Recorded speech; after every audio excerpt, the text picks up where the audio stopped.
You stepped away. You stepped away before we started, Mike. So I don't know if you heard what Todd said, but since we're the #1 Fortnite podcast on the internet, I figured I'll bring it back up. Todd's pissed that Korra is seemingly the big collab in the Battle Pass. Care to comment? No, Todd actually said that no one cares about Korra. Facts. That's what is actually what he said. Yes, agreed. Thank you for clarifying. Interesting. Now, I guess my question is, what is Todd's beef specifically with Korra? I'm trying to suss out if he just doesn't care about the franchise or the character. Do you really think that it's a Korra specific thing and not just Todd doesn't know what Avatar is? Oh, I know what Avatar is. I just think He's surprised. I don't want to watch a little kid do karate and fucking. I was like, Avatar is blue people. What is this shit? Right, exactly. We all know that he's been on James Cameron's Wang for years. He's like, oh minus boy, Avatar. Minus Avatar. Minus Avatar. This was groundbreaking. Yeah. So to quote Todd, he doesn't want to watch a little kid do karate, so they pick the main character who is very much a teenager, and he's like, even for fucking teenagers, come on. This is how you immediately get Todd to hate what you're doing. You have kids doing karate, teenagers doing karate, or kids singing. Those are like Todd's 3 no-nos. Here's Cobra Kai. Cobra Kai gets a free pass because of Johnny. Why? Because Johnny fucking, he carries that show on his back. Okay, all right. Johnny Karate. Yeah, let's add some Parks and Rec skins, right? Can we get the Peacock Battle Pass? I want to get a. Are we gonna make battle passes this episode? Is that what we're doing again? That's not what we're doing again. But I mean, Mike, hit me with a Peacock Battle Pass. What's the top 5? We're doing a whole Peacock Battle Pass now. Well, I mean, unless you want to just make it Parks and Rec. Because there are some, heavy hitters on Peacock or NBC that I definitely wasn't watching, so I can't speak to the validity of them. I can only say like, oh yeah, put some Office stuff in there, put some Parks and Rec stuff in there, put some 30 Rock in there. One of the main emotes is dropping the chili from The Office. That would be a good emote. That would be a good emote. That would be a really good emote. What would be a good group emote from one of those shows?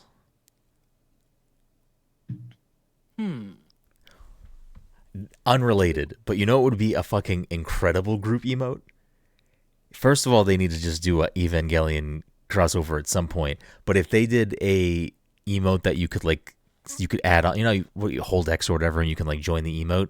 If there's a congratulations emote and you can just join in and clap and congratulations, that would be kind of incredible. I thought you were gonna just have like an emote of Shinji curled up in a chair. I mean, that would have to be mandatory too. That would be a built-in one. They'd all have built-in ones. Asuka would be pathetic. Could you imagine standing over someone you killed and just going pathetic? Yo, let's get a Principal Skinner skin, right? Mm-hmm. We're all over the place today. Yeah, where are those? Instead of this trash core and fucking all this other garbage they're throwing in. What was the battle pass not last season but the one before it? I don't know. It was just nothingness, right? It was OG? It was just it had like nothing in it though. Like, wasn't it like no? There was no. It was OG. Yeah, it was just. Wasn't it just old stuff remixed? It was mixed together skins. It was like 2 skins mixed together. Yeah. Anyways, welcome everyone to the Pass Control Podcast, a show where a couple of best friends talk about the latest in video games and nerd culture. Sometimes we have guests. Sometimes we talk about Korra too much. Either way, is that show called Korra? What is Korra's show called? It's called Korra. Legend of Korra. Yeah, the Legend of Korra. Legend of Korra. Okay. Why does Todd know that? What is happening? I'm telling you, even though Todd talks a lot of shit, he does come in like moderately informed. He word bubbles it. He looks at the proper nouns and he just reads them out. And that's more than what a lot of people do. That's true. He's committed to the bit. He's committed to the hate. We got a great show for you. As always, I'm your host, Brenden Groom, and joining me on this lovely Friday evening is the anime senpai himself, Mr. Michael Desir. Mike, how are you doing tonight? I'm trying to figure out how I complain to Uber that while I found my food, it was not delivered to me. Just say it was their delivery issue. See if they gave you a little credit or something, a little refund. Yeah, I just want a little credit. Yeah. Because like I was not in the business. I don't want, like, hopefully when the people who they left the food on's like doorstep, if they look at their Ring camera, they can see that I clearly ran over there and grabbed an erroneously delivered food item from there. Mike just confirms every time he fucking has a fucking delivery from these things that I should never, like, because I don't do any of these deliveries, and I swear to God, it's like once a month. I'm confused. Do you just not order takeout, Todd? Never. I mean, listen, look, good for you. I guess I don't know. I don't have these kinds of issues. I don't think like food travels that well for like either restaurant food or any of this shit. Like by the time you get it, it's just fucking like steamed up in the container and fucking a little like soggy. Like I don't like any food like that to go. I mean, I don't tell you guys about like my good delivery orders. Like this morning, I ordered from Gulu and it came fine. That's not a fun story though. So like, I bring it up. When they deliver my food across the street and I have to run over there to grab it, that's a story. That's not even really a story, to be honest. I have so many questions I want to ask Todd about this, but I don't want this to turn into the episode. But like, there are some things that don't travel well, but there's like plenty of food that tastes absolutely fine. Oh, name one. Pizza. Yeah, obviously pizza. Why obviously pizza? What's the difference? Name of food. Pizza's good cold. It's to go. Yeah, but it's not coming cold. But yeah, I feel like pizza is like one of those few things that travels well. I mean, there are definitely things that don't travel well, but there are plenty of things that like I think are totally fine. I don't know. I wouldn't say I order a lot of takeout, but I mean I do. We had takeout tonight. We had Spitfire tacos because usually on the weekend we pick one cheat meal every week. And I wanted fucking tacos, so we got Spitfire tacos. Absolutely nothing wrong with these things. They didn't taste old or cold or soggy or whatever. They were fucking delicious. And I was happy. And that's my fucking story. Anyways, also joining us tonight, of course, is the fucking anti-takeout Toddy himself, Todd Gary. Todd, how are you doing tonight? Good. Fuck core. Oh, Todd is on one tonight. Todd is angry, and like I think he wants me to fight him for it. I liked Korra. Is like Mike are you a huge like Korra person? Avatar and Legend of Korra were both good shows. I've heard people dislike Korra for a bunch of reasons, but Korra was fine. It was. I think it had issues with its storytelling that just kind of happened because of the way Nickelodeon treated the series, but. Give me a Thunderman's battle pass and I'm good to go. What the hell is wrong with you? What the fuck is Thunderman's? Fuck knows. It's a Nickelodeon show. It's fucking so stupid. Todd just wants the blue. Anytime they keep adding more animated stuff, Todd's like, "Where's Bluey?" He doesn't want to say it. He doesn't want to out himself. Yeah, he doesn't want. I sleep all day long. Give me that shit over Korra. I mean, yeah, Todd would get a Bluey tattoo if the opportunity presented itself. And rounding us out tonight, of course, is the Disney daddy himself, Dominic 40. Dom, how are you doing? So I was going to bring it up, but Todd already did that. Korra is Nickelodeon, so that means this is 2 seasons in a row we've gotten a Nickelodeon collab with Fortnite. Look at that big Nick energy. That's right. SpongeBob coming?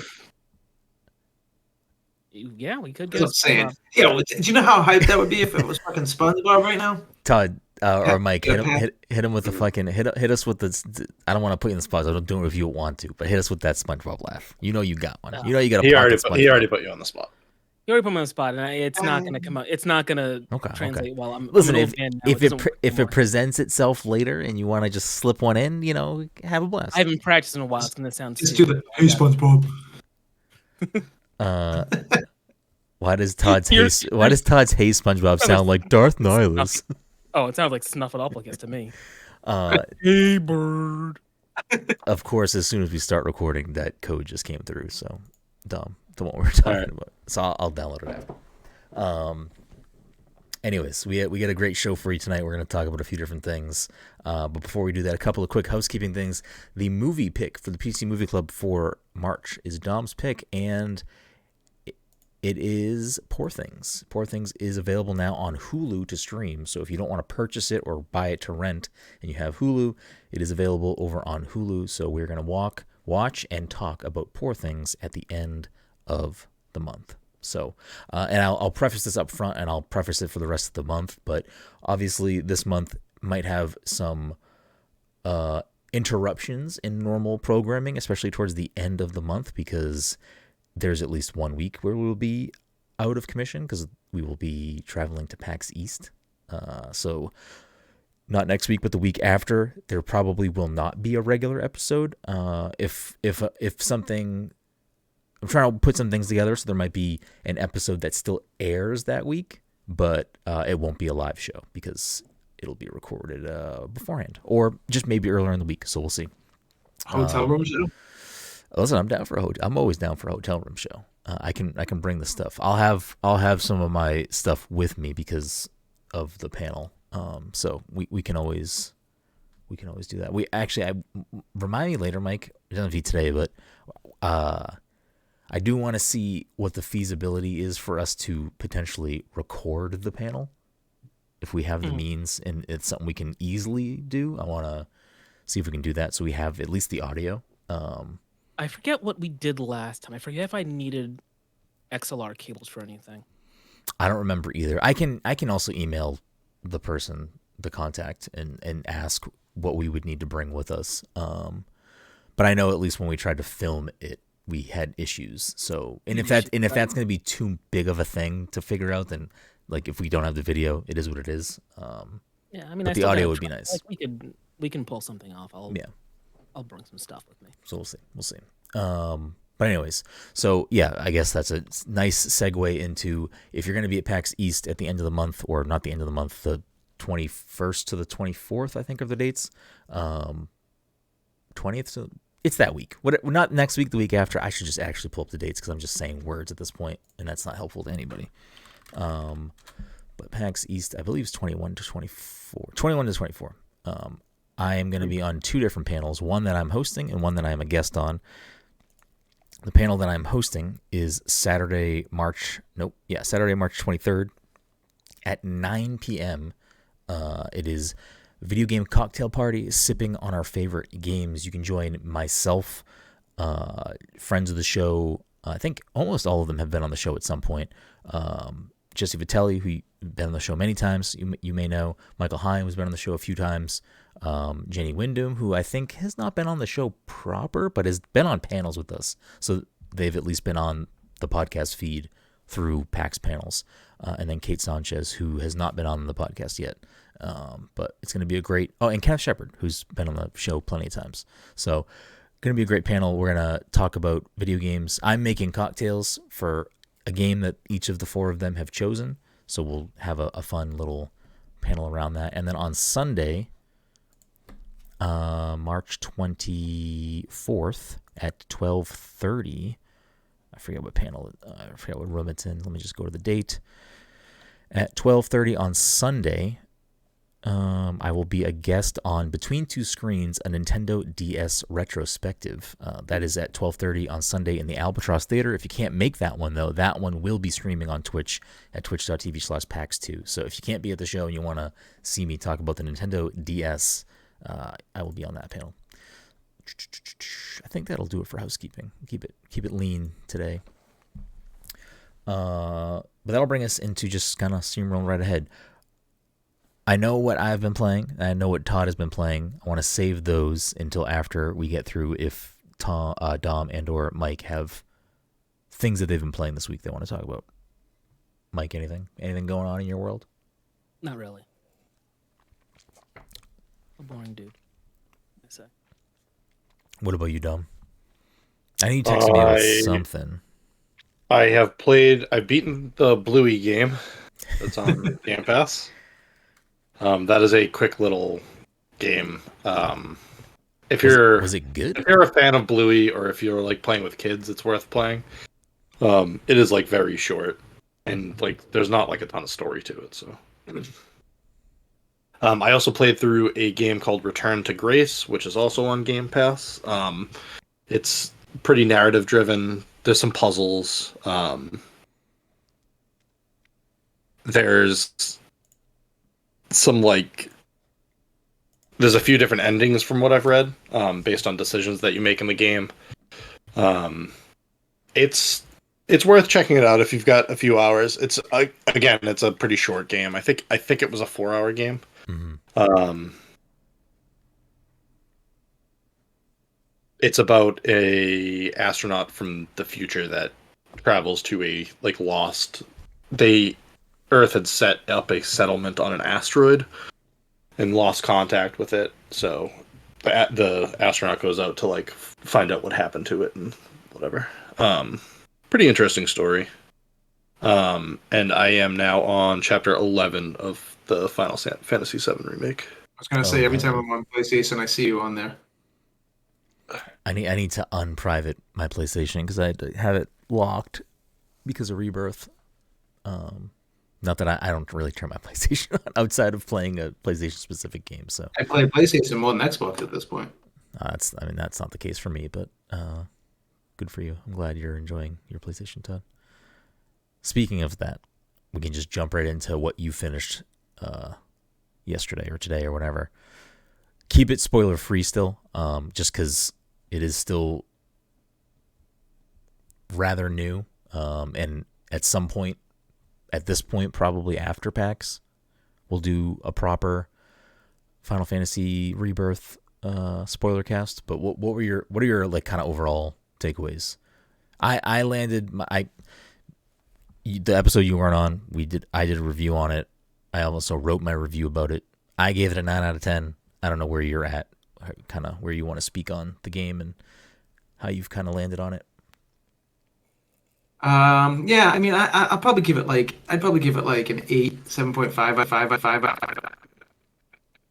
out of 10. It's did that just happen to I've anyone told else or Brenden just a lot of me? my issues Yeah. with this game. Okay. Yeah, Yeah. that weirded me out. I don't know What was what I don't know what just happened to your audio, but it was like a fucking DJ was scratching you up. It was like 7.5. It was very bizarre. So we don't know what you actually said.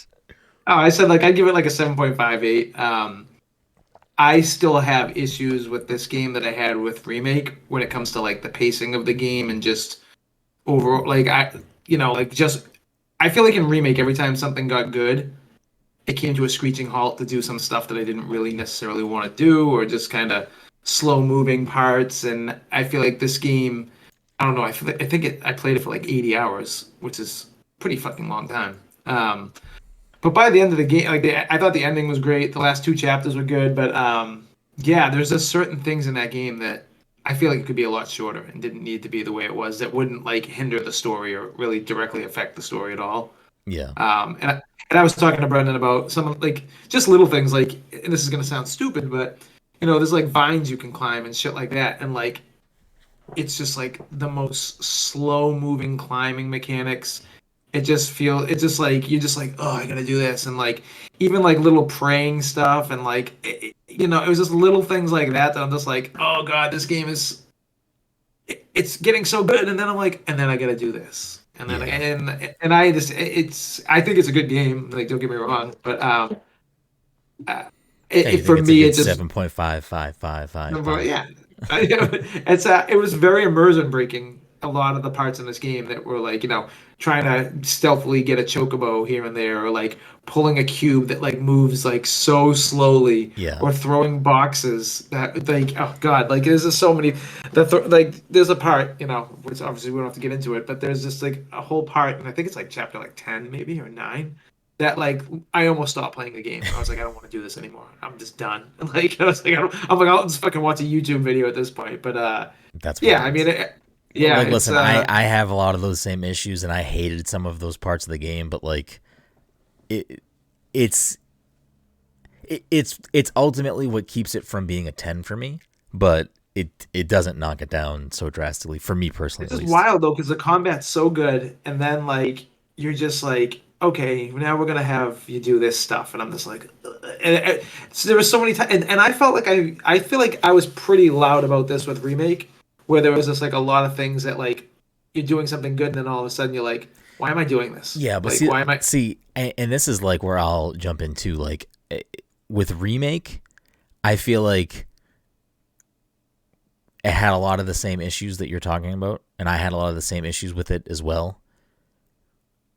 And the game around it wasn't as good as Rebirth. Like, Rebirth does so much more and has so much there and is such a better game, in my opinion, that, like, it allows some of those weird, slow pacing, like, just honestly bad gameplay, like, things. I guess gimmicks would be an apt word to use, because, like, they are most of the time just, like, weird gimmicks that you're doing for this section and you never fucking do again. Well, and it's like, why are we doing this? It's like at the saucer, talk to this guy. Now go talk to this guy, and it's just like, Yeah. I'm just walking. You know, it's just like shit like that. And like, I feel like that happens so much in Rebirth that like, it just seems so unnecessary sometimes. I also feel like the bosses were way better. Maybe I'm wrong, but I feel like the bosses were way better in Remake than they were in Rebirth. I don't know about that. You just wanted fucking Hell House again. That's all you want. No, I just felt like they were Which more memorable. I'm assuming like, I can say, because Dom, have you fought Hell House yet? Yeah. I have beaten Hell House. Yeah, like no, but like even in the train yard, like bosses like that, like I don't feel like there were many standout bosses, minus like obviously like Don't the end say of the anything game specific. boss. Don't say anything specific. Yeah, but like I really don't feel like there was anything that really stood out to me that as far as bosses go. Like I feel like Remake had like a lot of bosses where I was like, oh yo, I won't forget that. Like, I don't know. I don't know if I agree with that. There's some fucking cool boss fights in that game. There's some. It's very hard to talk about certain things without just saying things, so that like I can't say specific stuff. But there are definitely, I think, some cool boss fights. Even I think like that early boss fight, like it's first chapter. So like I still feel like you can't really say anything, but it's like the first thing you fight with at the beginning of the game. If you play the demo, I didn't play the demo, but I'm pretty sure it's that section of the game. It's the first chapter where you're. It's a flashback and you're with Sephiroth, so it's like Cloud and Sephiroth. Yeah, that boss fight is super fun for a lot of reasons, but there's some cool stuff. I mean, I think this. Go ahead. No, I talk about this game a lot, so I need to shut up. Yeah, so this is probably like a wild take, but I feel like this game peaked on Chapter 4, and I don't think it ever got better than Chapter 4. That is a wild take. Yeah, I thought that was. I was like so in love with that chapter. I like thought that chapter was like amazing, and I'm like, oh man, this game is so fucking good. And then it was still good after that, but I think that was like that it peaked at that chapter for me. That was hands down my favorite chapter in the game. It is the.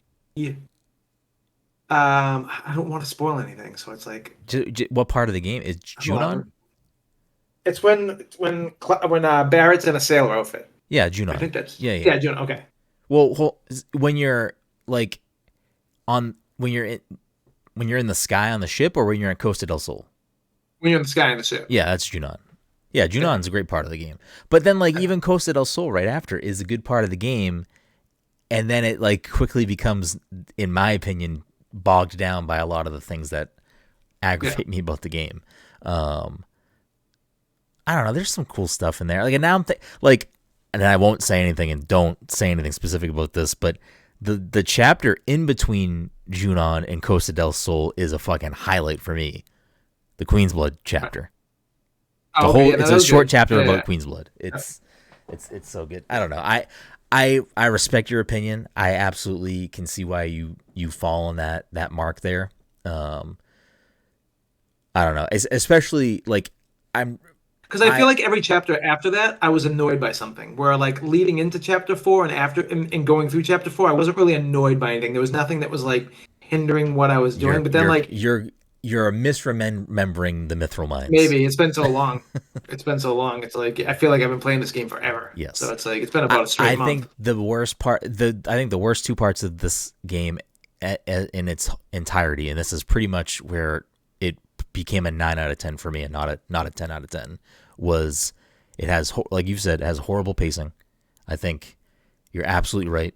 I think part of that pacing problem is the mini games. There's just so many things that get gamified for almost. And you're kind of you're forced to do them. Oh, you're forced to do sometimes you can't even like it's like you go to a town. It's like go do these 6 things, and I'm like, okay. Yeah. It's like it doesn't really like push the story forward. It doesn't really do anything. Yeah, there's definitely a balance issue, I think, in certain spots that some of that stuff could have just remained optional. And the people that the people that love Final Fantasy VII and they want to see all of these things recreated in this game that they loved from the original or whatever, there's a way to put all that stuff in there and not force everyone to do it. Oh, I will say this too. Another highlight of the game was the flying saucer the first time.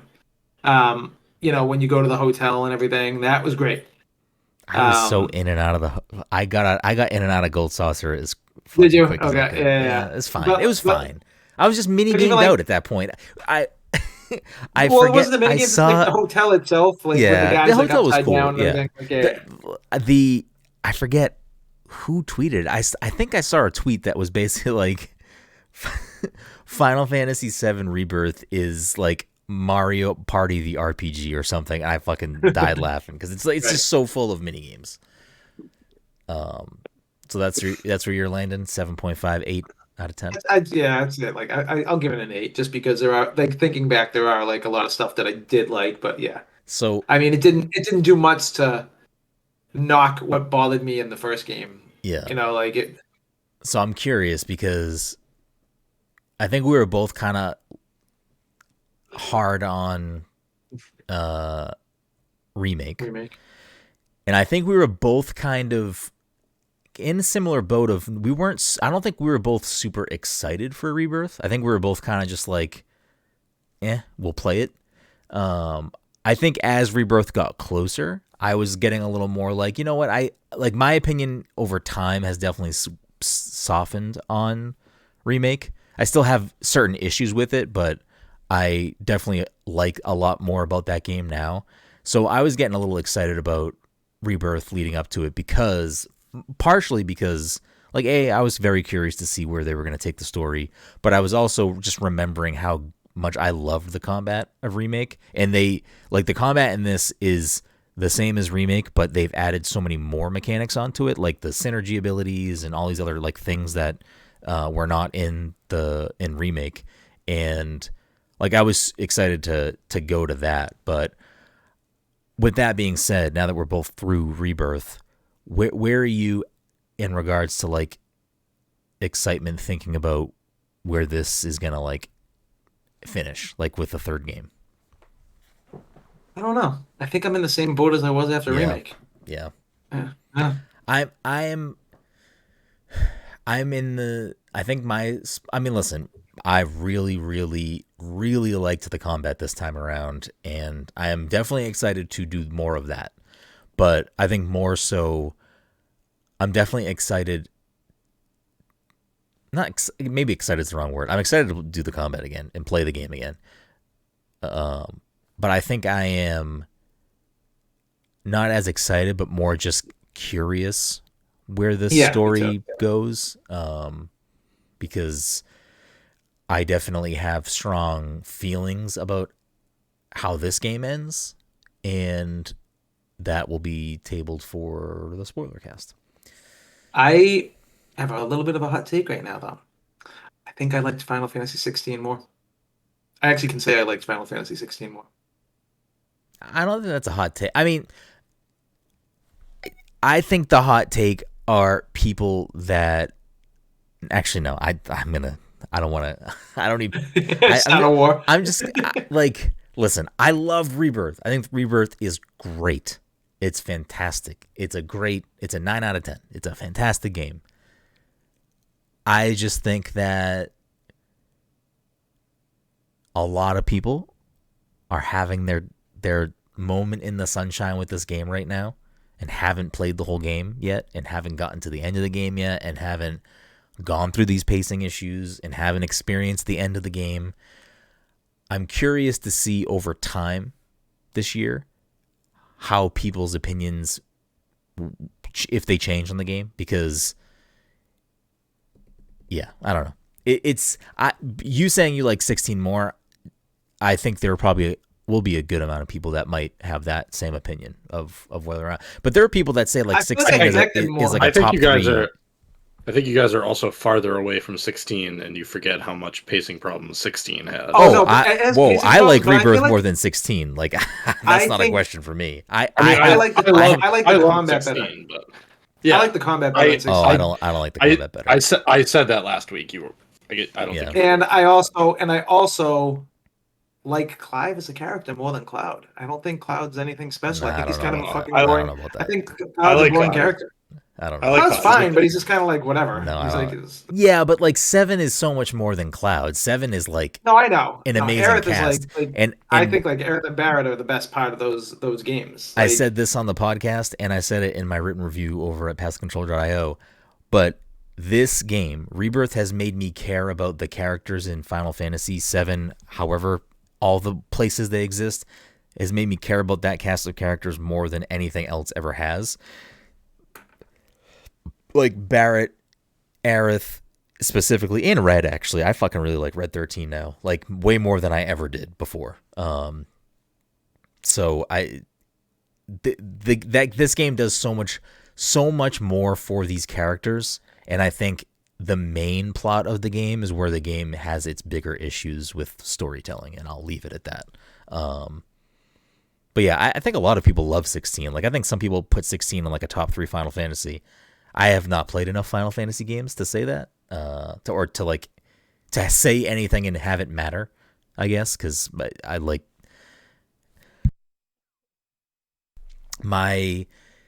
as far as like Final Fantasy games that I have finished, very few mainline Final Fantasy games. Most of the Final Fantasy stuff that I've engaged with in like heavier ways or finished games are all spin-offs. Like, I've beat Crystal Chronicles a bunch. I've played both Final Fantasy Tactics games. I played the shit out of fucking Theater Rhythm Final Bar Line. And then I've beaten 7 Remake and 7 Rebirth and 16. I think that might be it. But I've played a portion of 8, never finished it. I played a portion of 15, probably like halfway, never finished it. I played, I don't know, a little bit of 14, and I'll get back to that someday. And then whichever one is Lightning, I think Lightning is 13. I've played a good amount of 13, but I don't think I ever finished it. If I finished it, I don't remember. So, but that brings me to, are you done with Rebirth, or do you have anything else you want to say? Okay. I was just going to mention how much Star Wars there is in Final Fantasy, and I never realized it. How so? Wedge and Biggs are both characters from Yes. Avalanche. Yeah. They're X-Wing pilots from Rogue Squadron. Yep. Red Squadron is the squadron that Wedge is in the attack on the Death Star. There are 12 X-Wings in that platoon, so what would the next X-Wing be? Red 13. That's interesting. I wonder if that's actually why Red is named that. I wonder if that's like, I don't know. I mean, Wedge and Biggs are in Avalanche. Yeah. I mean, an Avalanche is like the Rebels, so yeah. Interesting, huh? But now I have to I don't remember seeing anything in 16. I would have to go back and look for it. But now, I mean, obviously when they mentioned that Wedge and Biggs come together in the screen at the beginning of 7, so I was like, oh, I got my eyes open for this now.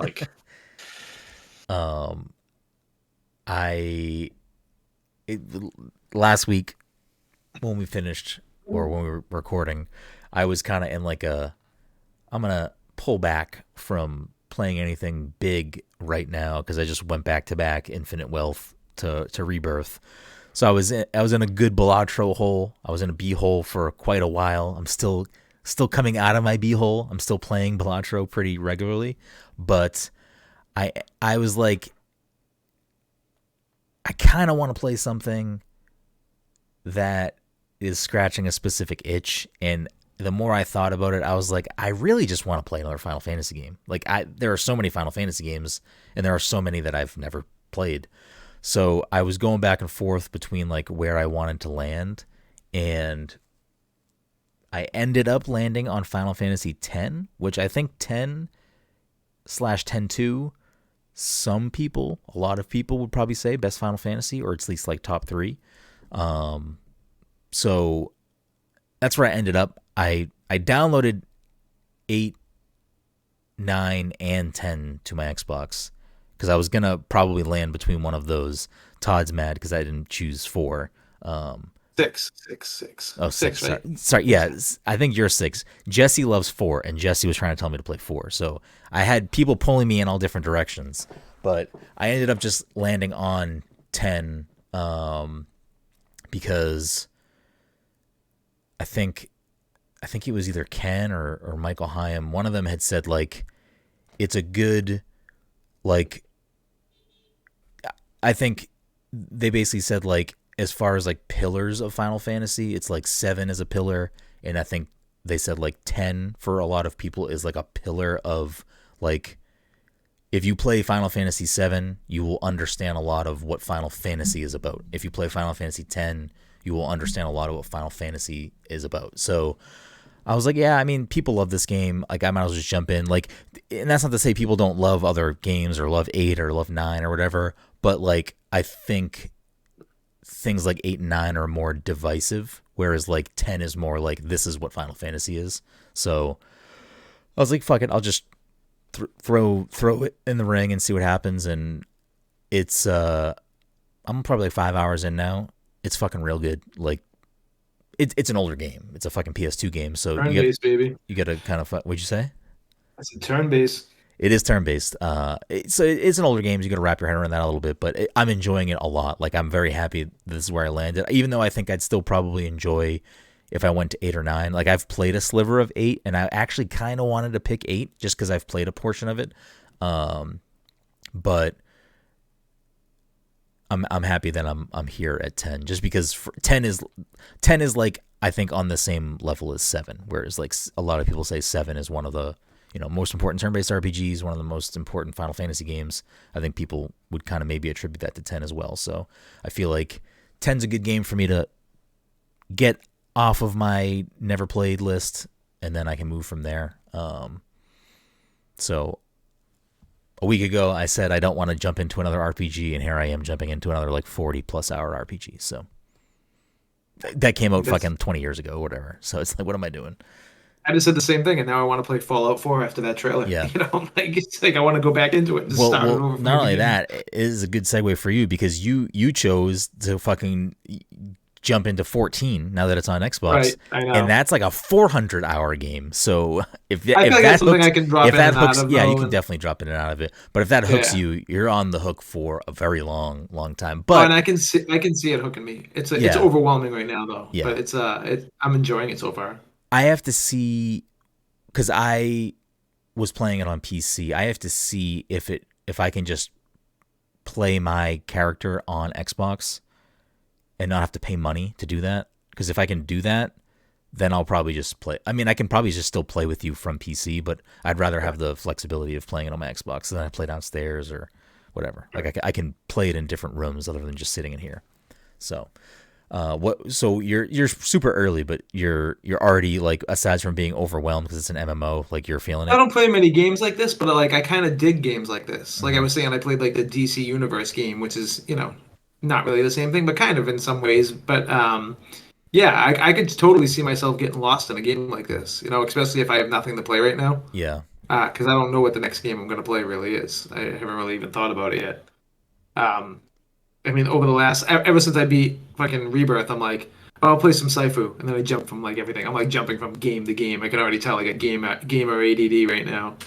Dom, that thing you just texted is extremely interesting, but don't bring it up right now. Just because... Yeah, that's why I texted and didn't say it. I looked up a list, and it was like the top 10 Star Wars references you may have missed in Final Fantasies. Interesting. And that was one of the ones they brought up. Interesting. Yeah, it's... I have to... I don't know if that name is I don't know if that is referenced in original Final Fantasy VII. That's why I don't want to bring it up, because it is a thing in Rebirth that I don't... Okay. I think that Todd actually fucking hated, but I did not. But we don't have to talk. We don't have to talk about it right now. We can talk about it after the show. But yeah, I don't know. I'm happy I landed on 10. I'm enjoying it so far. The music's really fucking good. The characters are good. I'm curious where the story's going. The only thing I don't love yet, and I don't hate it, but the voice actor that voices the like main character, Tidus, is... I don't think I'm a fan of his voice. I don't know what else he's done. I think someone said he's Ratchet, that voice actor.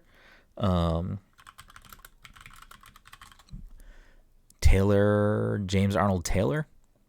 Let me see what else they are. Voiceover roles, Leonardo in TMNT from 2007. He's apparently Obi-Wan in the Clone Wars. What's his name? James Arnold Taylor. Yes. Food Fight, I don't know what that is. He's listed as in Force Awakens, do they have a bunch of different Obi-Wans like talking like a Force sent scene or something? He's listed incredibly there. In the Millennium Falcon, I think Rey hears voices, doesn't she? No, when she goes into the tunnel. And then he plays Ratchet, at least in the 2016 one. He plays voices in the Animatrix. That's Mike's touchstone. I'm not gonna read through all this stuff. A bunch of Lego things and he's a big voice actor. Yeah, he's got a lot of roles. He's in Nausicaa in the Valley of the Wind. I don't know. There's something about his voice, like I actually should listen to clips of him in other things because I'm just curious if that's just how he always sounds and if it has bothered me in other things. But for some reason, his voice for Tidus sounds like an off version of like Matthew Perry to me, and it's like pulling me out of certain dialogue so much because I'm just like, this dude needs to fucking relax. But it's good. I'm excited to play more of it, and I will say it's like a weird thing for me because, like I said, like Final Fantasy games have been something that have kind of evaded my life in like at least the mainline games, and playing through this game now after having like Rebirth and Remake aside, even though Remake is what made me play 7, like 7, original 7 existed to me as a demo disc only. Like we never had 7 growing up. We had a PlayStation Magazine demo disc that had like, I think you just played the bombing mission and that was the extent of it. I forget what other games were on there, but I played that a bunch, but we never had the game other than that. So like that game never existed for me as a kid. So like a lot of Final Fantasy stuff just never was like a big part. Like Crystal Chronicles was like probably one of the biggest Final Fantasy games to me growing up because it was like I had a GameCube and this was a fucking GameCube game, and it like I played a shit ton of it and I loved it. And it's not a good game, but it's like that's what Final Fantasy was to me for so long. And now that I'm playing 10, and I did have a PS2 at some point growing up, so it was like I'm playing 10 and I'm like, I wonder if my gaming tastes would have been different if like Final Fantasy VII and Final Fantasy X were the things I was playing growing up. Like it's weird to think about because I don't know. It's like you can never know because that's not how I grew up. But I wonder how that would have changed my gaming taste. It's wild though because I played and loved 6 and 7. Never played another Final Fantasy after that. And like 7 is so like such a part of my like younger years. Yeah. And same with 6. And like I don't know why I never played another Final Fantasy game after that. It's kind of wild to me because you love those games so much, and I feel like you don't play a lot of turn-based RPGs. No, not really. Yeah, maybe that's why. But I feel like you fucking love them so much. Yeah, weird. You know what? It's like good. Yeah. They're like so time consuming, and then some other game comes out in the midst because like a lot of these games are like 80, 90 hour games, and then I'm just like, I start losing steam on them. I think that's my problem. Yeah. So yeah, we'll see how it goes. Pie in the sky. I'd love to be able to finish 10 before PAX. I don't think. I don't know. We'll see. I'm making good progress. The next week depends on how much I can actually get done. But seeing as how Unicorn Overlord is getting thrown onto my plate now, 10 might take a big hit. We'll see. But before we get into the end of the episode, the last thing I kind of wanted to briefly talk about, we don't have to go too long on it, but it's definitely worth bringing up. I don't think we talked about it all on the show yet. We were just talking about it before we started recording. But, at least as of us recording today on March 8th, 2024, the news broke late last night here in the U.S., that Akira Toriyama passed away. And I know that that is probably a very meaningful and impactful thing for Mike and I. So before Mike and I talk about it a little bit, I don't know if that has any like if it resonates with either of you. Like I know Todd, like I know up front Todd doesn't have a lot of personal like experience with most of Akira Toriyama's like direct works, like Dragon Ball. I've Dragon like Ball never Z even and watched stuff. Dragon Ball. Yeah. Yeah, I've never. Have you ever played a Dragon Quest game or no? Yes, the most recent one, and I kind of enjoyed it. Yeah. So like that's another one of his like pillars of like he does the art for that series. So like Oh, okay. all of those character designs and stuff are his work. So Chrono Trigger is also him. You ever play Chrono Trigger? I haven't. That's a game that I feel like you need to play. Like Yeah, I feel like should. that is like not only like a cultural touchstone for a lot of people, but I think that most people would put that in like the pantheon of best games ever made. I think you would like that game a lot. What about you, Dom? I don't really know if you have like. I mean, I watched some Dragon Ball Z, like after school and stuff. But Yeah, I never- mean, it it was never your wasn't. thing. It was never my like biggest thing. But I mean, you've both definitely consumed a lot of stuff that is like heavily directly influenced by Toriyama's work. I mean, his impact reaches like across every medium at this point. Like there's so many things that are, you know, either heavily inspired by or, you know, definitely like inspired by his work. Before I keep blabbering on, Mike, what are your, I don't know, like kind of weird. I know I texted you last night and I was like, you know, distraught. Brenden was a wreck. Yeah, I'm not gonna lie. Like, I feel like celebrity. He's not. Well, sure he's a celebrity, but I feel like well-known people that die don't normally like. It doesn't. I don't think I ever get like emotionally attached to it in a big way. But this one, like, I sat and reflected last night, and again, I had a couple of drinks, so I was already primed for that to happen.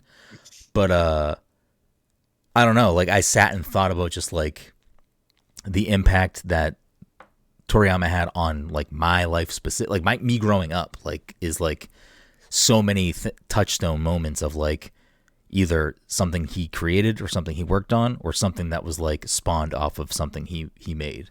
But before I go down that path, Mike, where are you at with Toriyama?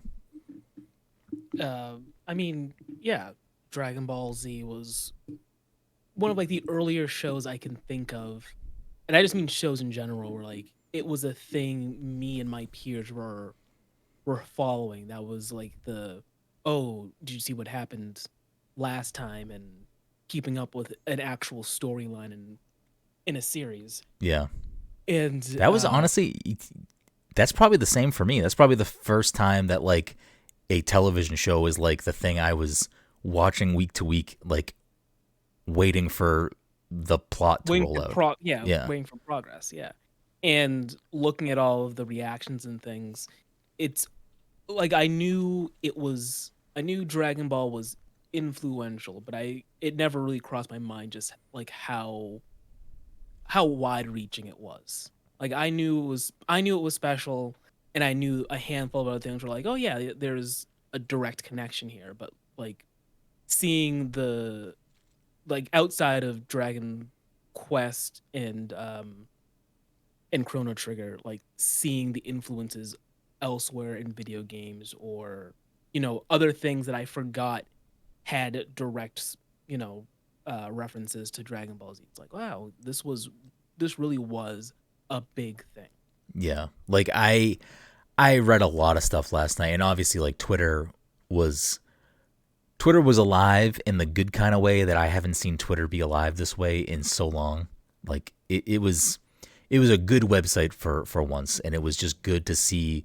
Like I don't think I saw, like I only just saw like outpouring of love, and like I learned so many new things about, like you said, like so many other influences and like things that became things off of his ideas and stuff. And it's just like, I never knew the Dr. Slump references that led to like direct Sonic attributes and Mario things. Like I didn't know any of those things, and it's just like it's kind of wild to see somebody who just inspired so many people, touched so many people, like brought. I don't think it's incorrect to say like brought Japanese animation and manga to like the world stage on a big level. Like I was looking at, I mean, this is Wikipedia, so take it for what it is, but I pulled up like best-selling manga of all time. Dragon Ball is number 4. So it goes One Piece, Golgo 13, which I've never heard of. You know what that is? I've heard of it. I think Go-Go 13. I think there is. It's still running. It's 1968 to present. It says. Yeah, I want to say Go-Go 13 has some representation in Jump Force. I'll have to double check that. It was like one of the characters, like, oh, I never saw this before. Yeah. But yeah, continue. And then Case Closed, Detective Conan. Yep. And then Dragon Ball. But what I think is super interesting is that, like, if you dial in a little bit more, the 3 that are above Dragon Ball are ongoing. Yes, they're ongoing, and yeah, they have not stopped. And not only that, so like it says One Piece, number of collective volumes, 107. Yeah. 107. Golgo 13, 208. Case Closed, 102. All ongoing. Dragon Ball, 42 volumes. And its average sales per volume is 6.19 million, whereas Case Closed above it is 2.65. So like it's really only above it because and this is like throwing shade at Case Closed, but like it's above it because it's ongoing, because it has more than double the amount of volumes, and it's only 10 million more. So it's like it's barely above. It's barely above it. And then Golgo 13 is at 300 million. So Dragon Ball's at 260 million. So it's like still not that much more. 1.45 million average sales per volume. So it's like, again, like Dragon Ball is realistically number 2. One Piece, the numbers change a little bit. It's 523 million and it's 4.89 million average. So it's like I think it is in that spot more justifiably. One Piece is wild. But even that, like that being said, like you love One Piece. One Piece probably only exists because of of Toriyama. You know what I mean? Naruto only exists because of Toriyama. Like there are so many things that probably just never would exist without Toriyama's work. And this is like I saw so many different people say things like, imagine being the person that made the Dragon Quest slime and that's not even the most famous thing you're known for. You know what I mean? Like that's a crazy thing to say and be a fact. It's like, no, this dude made Goku. Among everything else in the Dragon Ball universe, like this dude made Goku, who's like, I don't know, probably one of the most recognizable characters in the world, I would imagine. I need to one day, for fun, just like show my mother pictures of pop culture things and see what she knows. See what she knows. I think she would recognize Goku as like a thing in my room. Yeah. Like she could not go any further than I can't wait to find out what she names Goku. Yeah, that's a real exciting thing. But what if she says Goku? Then what? Then we win. I'd call it quits. I'd be like, you know what? If I were a betting man, I would have bet poorly. You've proven me wrong. Congratulations. Mike, what do you think? So Dragon Ball is 4, and this is all according to Wikipedia. What do you think the next 6 are to round out the top 10? I'm trying to figure out where Naruto would go in. I feel like Naruto is in that top 10 somewhere. And let's see. Actually, I wouldn't be surprised if Naruto was either 5 or 6. I'm going to say 5. Nope. Wow. It is 6 though. Okay. Oh. So there's something in between Naruto and Dragon Ball. This is worldwide, or is it? I would imagine. Does Hello Kitty have a manga? I'm sure she does. I just don't know if it's I don't know if that's. I'm just like, trying to think right. of like super popular characters, Yeah. like worldwide super popular characters. I will say it is not like these are gonna just be like things They're like from they're gonna be anime manga or manga. Yeah, characters. they're gonna be Okay, that. okay. Yeah. Yeah. I Is want. is Shin-chan there? Shin-chan pull. is number 10. Oh, look at that. Dom's a pro. Is There's one in here Doraemon? Doraemon is after Dragon Ball. Okay. yeah, okay. That was like where I was going, was characters that are Yeah, like well-known characters, yeah. worldwide characters. Yeah. So you definitely know number 7 as like a thing. I don't know if you'll be able to pull number 7.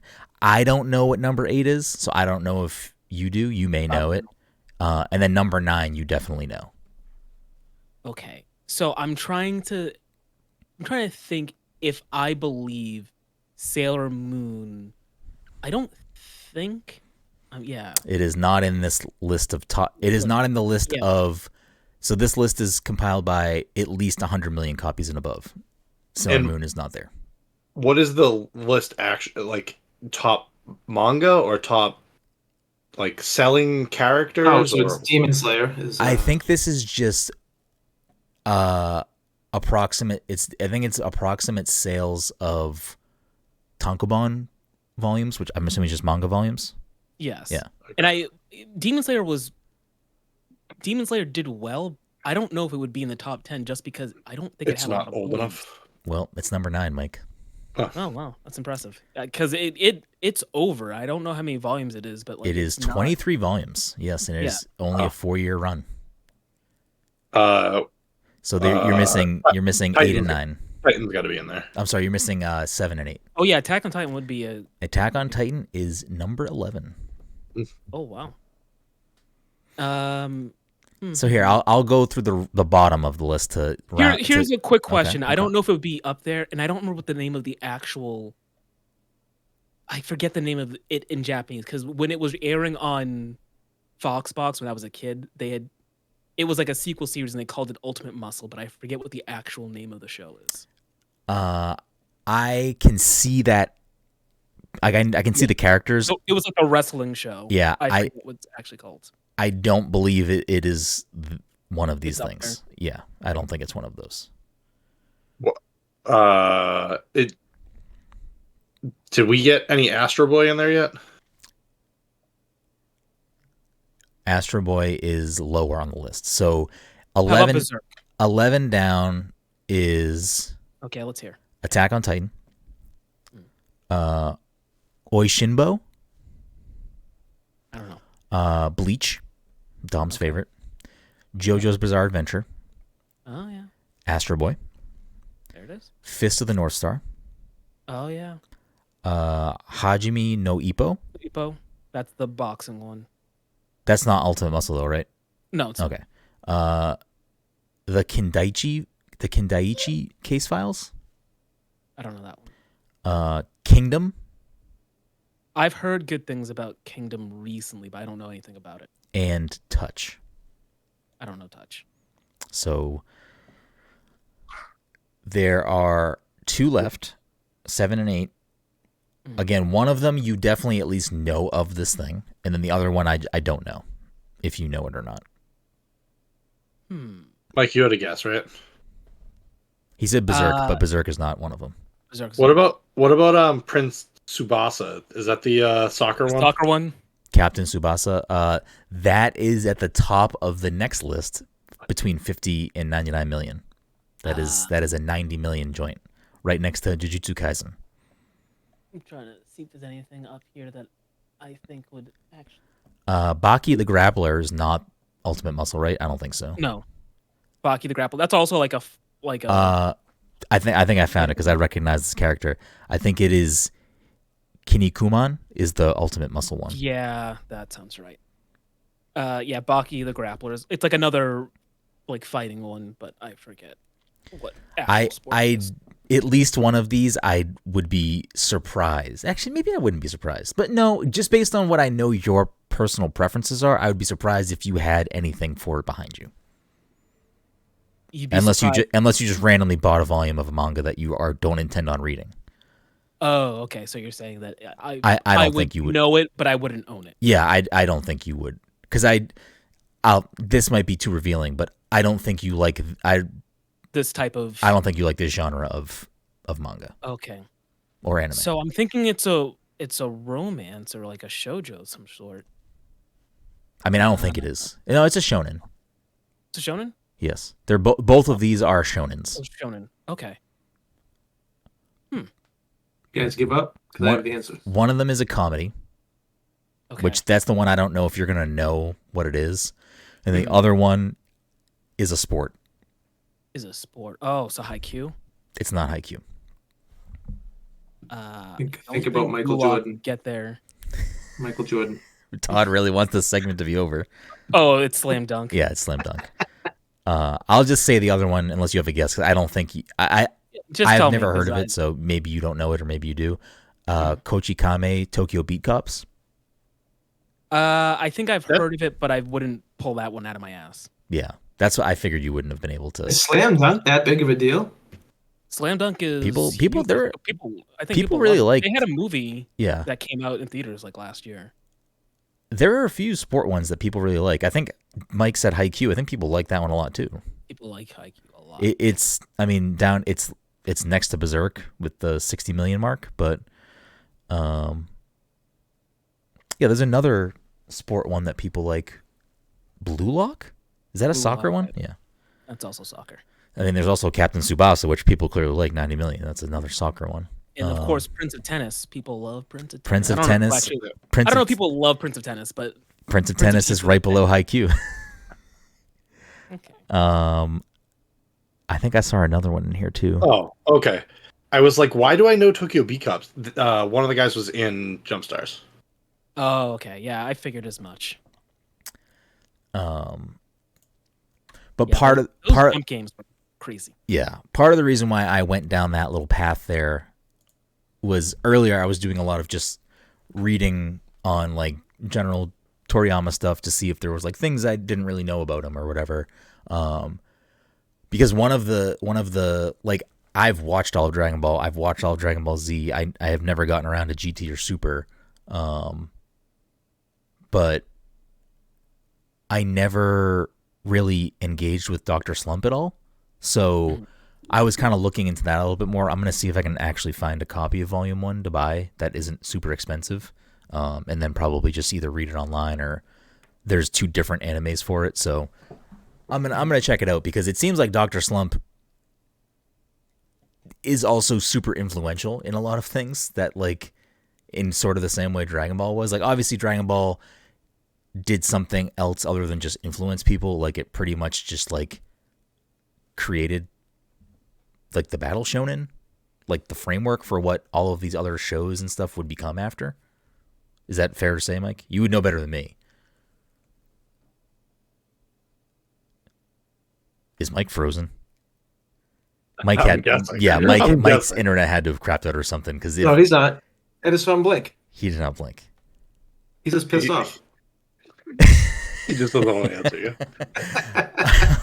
I think that's a great. We're running over the hour anyway, so yeah. I mean, for a lot of people, this is a very sad. Mike said, Yeah, he doesn't know what his "Yeah, don't worry, computer's computer said." All right, so I think for a lot of people, this is a very sad death, myself included. I would say for Mike because I feel pretty confidently that Mike also is probably sad about this one. So rest in peace to Akira Toriyama. I think a lot of people are better because of his contributions to the world. Yeah. That'll bring us... Oh, you already did it, Todd? That'll bring us to the end of the show. But before we wrap things up, as we always do, we will end with the game. But before we do that, I'll outro the show real quick. We should probably wait for Mike to. Oh, Yeah. fuck, Mike, he's I out. was swing back in. I'll do the outro stuff, and then we'll see where Mike's at. So thank you so much for listening to this week's episode 410 of the Pass the Controller podcast. If you're a friend of the show, fan of the show, you want to help support the show, a bunch of ways you can do that. The easiest way and the freest way to do that is to leave us a 5-star review on Apple Podcasts or Spotify or wherever you listen to the show. It really helps us continue to grow the show, get better opportunities, and do more stuff for you. So if you have a moment and you want to leave us a quick 5-star review, it is super, super helpful. As a reminder, if you're an audio listener, which most of you are out there, we do record the show live every week at twitch.tv/passcontroller. So if you want to catch the show live, we usually record around the weekend, so you can catch us over there. If you can't catch us live and you still want to see the show with your eyeballs instead of your ear holes, you can watch the VOD on Twitch or go to our YouTube channel, search Pass the Controller Podcast on YouTube. It'll come up and you can find us there and watch the VOD later after the show comes out. If you have bucks kicking around, you want to support us, a couple of ways you can do that. You can go to twitch.tv/passcontroller and subscribe to us there. You can go to passthecontroller.threadless.com and get some swag, or go to patreon.com/passthecontroller and become a patron. With that stuff being out of the way, as we wait for Mike to get back in, we are going to play a game that we usually play, which is called Answer Unlocked. And if it's your first time listening, or you've not listened to the show before, or you haven't heard this specific game before, rather, Answer Unlocked is a game where Mike texts us and says, back on in a minute, is a game where I will read the achievements/trophies for 3 different games. The first person to get the game correct gets the point. As I pull these up, we wait for Mike. We will, I don't know. Go ahead. Did you guys see the thing in Mexico where they were playing the Goku Jiren fight? Yes. No. There was thousands and thousands and thousands of people. They were advertising it like it was like a real fight. That's funny. I like Dragon Ball, man.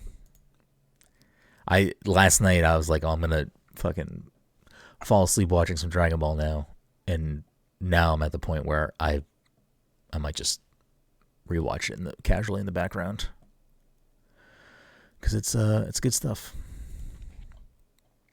I did pick up Akira Toriyama's Manga Theater, which is you're back.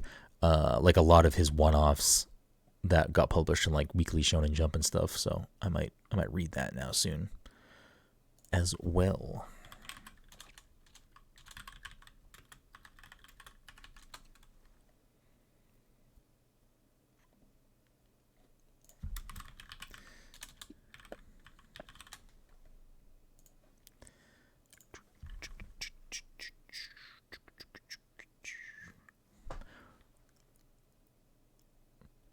It said Mike's back, but is Mike actually back?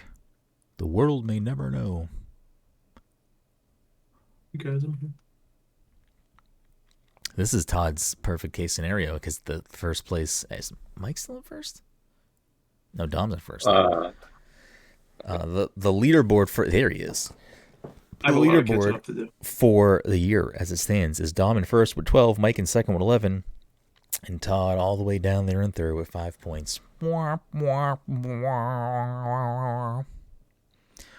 you back, Mike? You're muted still. As we wait for Mike to hop back in the seat in a full capacity, we can just keep talking about how much Mike loves, I don't know. Todd, do a good Mike impression. Hey guys, it's me, Mike.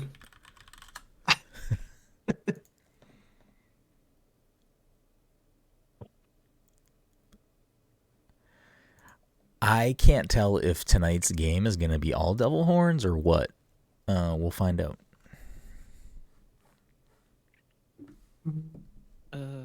There he is. Oh, there he is. There he is. It's me. Okay.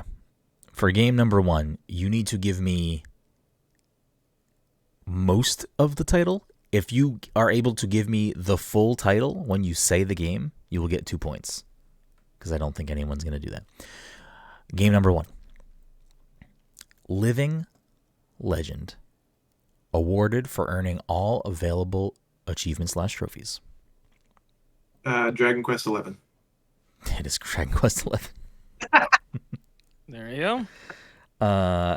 It's on top of it. You would have got 2 points if you had said Dragon Quest XI Echoes of an Elusive Age.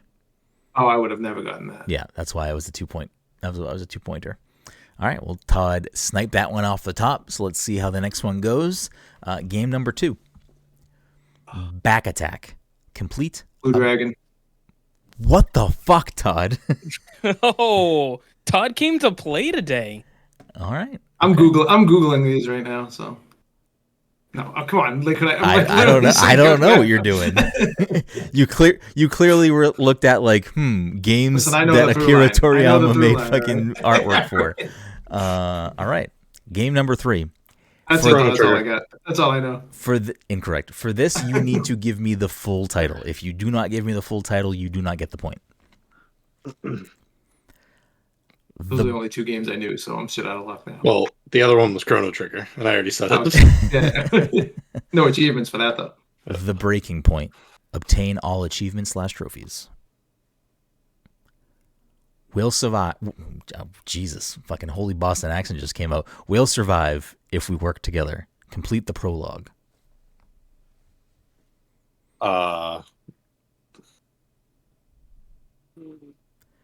Time for a makeover. Change your costume. Dragon Ball Kakarot. Incorrect.